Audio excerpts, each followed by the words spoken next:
Hello students, welcome to chemistry by RS ma'am. नमस्कार parents and educators. आज के इस वीडियो में हम लोग देखने जा रहे हैं about important information related to mass number and atomic number of some common elements. इन पॉइंट्स को अगर आप ध्यान रखते हो बच्चों, तो आपसे क्वेश्चन बहुत आसानी से सॉल्व होता है। क्वेश्चन का डर नहीं रहता। क्वेश्चन का प्रोसेस, किस तरह से उस पर्टिकुलर क्वेश्चन को आप प्रोसीड करोगे, इस चीज़ में बहुत हेल्पफुल होता है ये पॉइंट। ऑलराइट, तो चलो एक एक करके हम लोग उस इंफॉर्मेशन को देखते हैं। एलिमेंट देखो, सबसे पहला हमने ले रखा है हाइड्रोजन। एक चीज़ ध्यान रखना बच्चे, यहाँ पे ये इट डिनोट्स Z है ना, and it denotes A mass number, this is the atomic number Z। ठीक है, एलिमेंट आपका सेम है, तीनों ही H से रिप्रेजेंट कर रहे हो, दिस इज सेम। ठीक है, एटॉमिक नंबर सेम होगा। ठीक है, एलिमेंट सेम है, उसका एटॉमिक नंबर उसका Z सेम होगा। एंड आप यहाँ देख सकते हो it is possible Z same है लेकिन A डिफरेंट है, उसका जो मास होगा वो अलग होगा। A डिफरेंट है, मास उस एलिमेंट का अलग होगा। A का क्या मतलब होता है, number of neutron and number of proton का जो समेशन होता है वही तो A होता है, राइट। ठीक है, इसका मतलब इनमें डिफरेंस क्या रहा होगा, नंबर ऑफ प्रोटॉन्स अलग अलग हैं इन तीनों में। ऑलराइट, ठीक है। हाइड्रोजन के लिए कुछ खास नाम भी यूज किया जाता है जो कि मैं अभी बता रही हूँ, H11, इसे ही प्रोटियम कहते हैं। ठीक है, जनरल जो हम लोग एलिमेंट को लेते हैं हाइड्रोजन, तो हाइड्रोजन का जनरल यही एलिमेंट लिया जाता है। ठीक है, ड्यूटेरियम की कहीं बात हो रही है तो यही है ये H21 heavy hydrogen, right. H31 is tritium, बात समझ आई। Third isotope, it is radioactive in nature, radioactive होता है ये थर्ड आइसोटोप हाइड्रोजन का।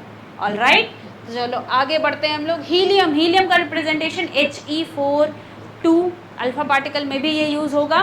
ठीक है, लिथियम Li73, बेरिलियम N94A9 है, Z4 है। कार्बन, कार्बन के अगेन देखो यहाँ आइसोटोप दिख रहे हैं। ठीक है, आइसोटोप में क्या होता है, एक चीज़ ध्यान रखना कि आइसोटोप में जनरल वाला कौन सा लिया जाता है वो ज़रूर ध्यान रखना। अगर आइसोटोप पर्टिकुलरली क्वेश्चन में नहीं गिवन है, कभी भी कार्बन की बात हो रही है, तो आप इस एलिमेंट के बारे में समझोगे, उसका A होगा 12, Z होगा 6, राइट। तो कभी भी आइसोटोप जब ज़्यादा कॉमनली यूज होता है किसी पर्टिकुलर एलिमेंट का, जैसे कार्बन का कार्बन 12, कार्बन 14 बहुत ज़्यादा यूज होता है, इसका परसेंटेज बहुत कम होता है, लेकिन ये भी प्रेजेंट होता है। C13 is also present. ठीक है, तो अगर पर्टिकुलरली क्वेश्चन में C13 या C14 इंडिकेट ना किया हो, इसके बारे में ना कुछ पूछा हो, तो हम लोग C12 6 लेके आगे का सारा काम करते हैं एंड हर जगह इस तरह का डिनोशन यूज करते हैं, राइट। ठीक है, तो ये है isotopes of carbon. Again isotope of nitrogen आपके सामने है, N14 N15। ऑक्सीजन का भी आइसोटोप है 16 8 राइट। फ्लोरीन 19 ये यूज होगा, जनरल डिनोशन फ्लोरीन का जहाँ भी यूज होगा।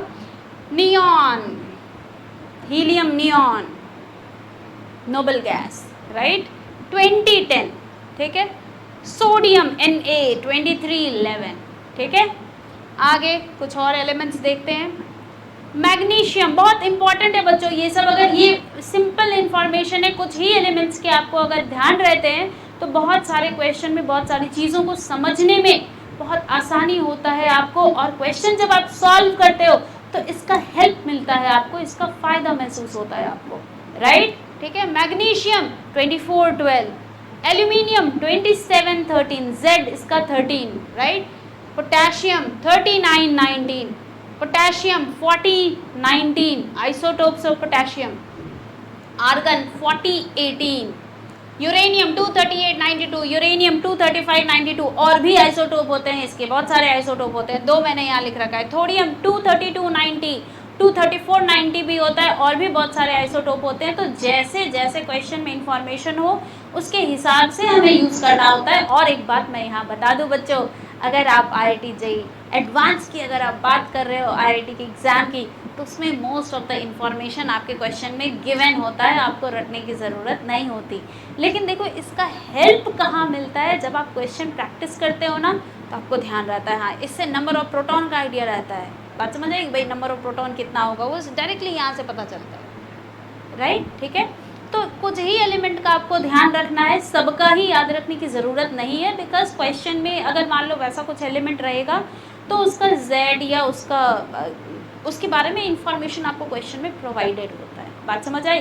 मेन पार्ट क्या करना होता है बच्चों ड्यूरिंग क्वेश्चन सॉल्व, भाई थ्योरी का एप्लीकेशन कितने अच्छे से कर सकते हो, आपको कॉमन पॉइंट्स जो हैं उनका रिटेंशन आपका कैसा है, अंडरस्टैंडिंग कैसी है, आपने प्रैक्टिस कितना कर रखा है, क्वेश्चन को देख के कितनी जल्दी आप समझ पाते हो, ये सारी बातें अकाउंट करती हैं कि आपके मार्क्स कितने आ रहे हैं पर्टिकुलर एग्जाम में। आपका जो होता है ना कि भाई सिलेक्शन प्रोसेस की तरफ आप कैसे बढ़ रहे हो किसी भी पर्टिकुलर एग्जाम, जो भी आपका गोल हो। बात समझ आई। ओके, एक और इंटरेस्टिंग पॉइंट देखो, यहाँ पर कुछ ऐसे भी एलिमेंट होते हैं जिनमें Z तो डिफरेंट दिख रहा है, Z अगर अलग करोगे तो वो एलिमेंट अलग हो जाएगा। जैसे ये पोटेशियम है, दिस इज आर्गन, ठीक है, लेकिन इनका मास नंबर क्या है, A क्या है, सेम, ठीक है। तो इनके बारे में, इन स्पीसीज को क्या कहते हैं, और भी ऐसे कुछ इंपॉर्टेंट टर्म हैं, ये आपको आने वाले वीडियोस में मिलेगा। ओके, आपको वीडियोस पसंद आ रहा हो तो please like, share and subscribe. Thank you so much.